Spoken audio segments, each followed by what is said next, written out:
Pessoal, aqui é a Ana e hoje a gente vai fazer um especial pro Machado de Assis, que é o meu escritor favorito. Vai ser muito especial, especialmente porque eu tenho um livro muito antigo que fala sobre direito e literatura, que é esse aqui, Machado de Assis, A Loucura e as Leis. Ele foi escrito também por um psiquiatra, então tem coisas incríveis, incríveis. Ele conversa muito com o material que a gente faz aqui na página, e eu decidi me basear nele e fazer os meus comentários a esse livro que fala sobre o nosso tema, que é direito e literatura. Um dos nossos temas, né? Porque a gente fala de tudo. Mas eu resolvi fazer do meu jeitinho aqui, que vocês gostam, que a gente se conhece, e vai ser super legal. A gente vai complementar bastante o livro. Ele é um livro antigo, ele tá desatualizado, ele não tem as alterações que fizeram no Código Civil sobre capacidade, ele tá bastante desatualizado. Mas a gente atualiza aqui, então tá tudo certo.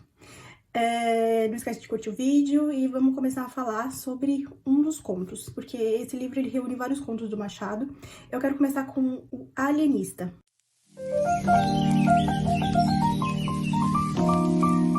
Quem não conhece, é um conto muito engraçado do Machado, que conta a história do Dr. Bacamarte, que é um alienista. O que é o alienista? O alienista, ele é o psiquiatra da época. É o nome que eles davam para as pessoas que tratavam transtornos mentais. Ele cria a Casa Verde, que é um lugar, um manicômio, em que ele faz experimentos e tenta descobrir causa de doenças mentais, etc, etc.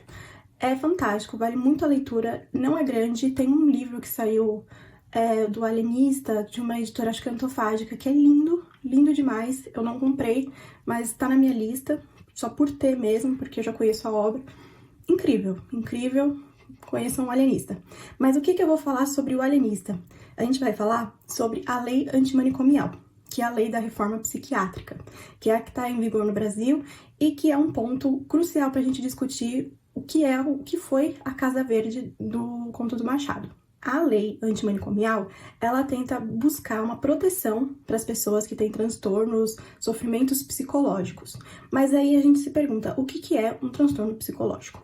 O transtorno mental, psicológico, é toda anomalia, sofrimento ou comprometimento de ordem psicológica ou mental. A gente tem que lembrar que no decorrer da história, tiveram vários tipos de tratamento, sempre foram feitas pesquisas sobre esse tema, e um ponto muito interessante é que as pessoas, elas acabaram, inclusive, fazendo tratamentos muito agressivos em pessoas que sequer tinham transtornos mentais. E aí é pra gente refletir um pouco, principalmente nessa questão do movimento antimanicomial. Porque muitas pessoas que sequer precisavam de um tratamento, elas eram submetidas a tratamentos desumanos. Não que as pessoas que tivessem um problema, um transtorno, um sofrimento mental, tivessem que passar. Então, a história teve muitos excessos nesse sentido. É uma coisa pra gente refletir. O que foi essa reforma psiquiátrica? A reforma psiquiátrica, ela visa o abandono desse sistema de hospital. Ele quer fazer uma abordagem mais social para a pessoa que busca um tratamento de um sofrimento, transtorno mental. Então, não tem aquele modelo hospitalar, é uma coisa comunitária, é um tratamento em que você não se isola da sociedade, mas você passa a conviver com ela e se trata de uma maneira saudável. Então, tenta abandonar o máximo possível aquela questão hospitalar, todo aquele aparato que a gente vê nos filmes, né? E aí, a lei, ela busca tentar deixar o máximo possível como excepcional a internação involuntária e buscar a autonomia da pessoa com um transtorno, um sofrimento psicológico. De acordo com o artigo 4º, a internação psiquiátrica, em qualquer hipótese, ela só pode ser cabível quando os recursos não hospitalares forem tidos como insuficientes e tiver risco para a integridade física, saúde e vida dos portadores do transtorno mental ou outras pessoas. A gente tem que entender que existem 3 tipos de internação e que elas só devem ser seguidas quando tem perigo para a pessoa que tem transtorno mental e para terceiros. Então tem que ter um perigo configurado. O artigo 6º da lei, ele diz que você precisa ter um termo circunstanciado de um laudo médico atestando que a pessoa realmente apresenta perigo e tem um transtorno mental. Sem isso, a pessoa não pode se enquadrar no tratamento dado essa lei. Aí tem as 3 modalidades, que é a voluntária, a involuntária e a compulsiva. A voluntária é quando o paciente ele tem vontade, ele quer ser internado. É preciso que ele assine uma declaração atestando que ele realmente precisa e tudo mais. Já a involuntária é sem essa vontade da pessoa, e ela exige um documento médico comprovando que ele causa problema para ele mesmo, para terceiros, em sociedade, e tem que ser feito por meio de solicitação do médico ou dos responsáveis, familiares dessa pessoa. Então, vamos lá. A involuntária precisa que a pessoa não queira, né, ser internada, precisa de um laudo médico e precisa ser solicitado pelo médico da pessoa ou por uma pessoa aqui da família. É interessante porque nesse tipo de internação, logo quando ela é autorizada, o Ministério Público, dentro de 72 horas, tem que ter ciência de que a pessoa foi internada. E se configurado que foi uma internação irregular, cabe impetração de habeas corpus para a pessoa sair. A compulsória é um pouco diferente, porque ela é resultado de uma ordem judicial. Então, é o juiz quem determina a internação. Ele precisa de perícia, porque ele precisa de um laudo médico. Agora, a comprovação de um perigo concreto que a pessoa apresenta na sociedade para ele mesmo, para terceiros, aquela situação configurada também no processo, né? Porque o juiz, ele tem um conhecimento, uma análise do processo, e ele tem que verificar esses requisitos. E aí, nessa questão, são aplicadas as mesmas normas da internação involuntária. Então, a compulsória e a involuntária, elas meio que conversam. Só é diferente o meio de pedido, porque um é pelo médico responsável e o outro é por uma ordem judicial. Exatamente, por tratar de uma restrição da liberdade da pessoa, ela tem que ser observada muito de perto, muito cuidadosamente, porque é uma medida muito severa, muito séria. E ela só pode ser usada quando realmente imprescindível.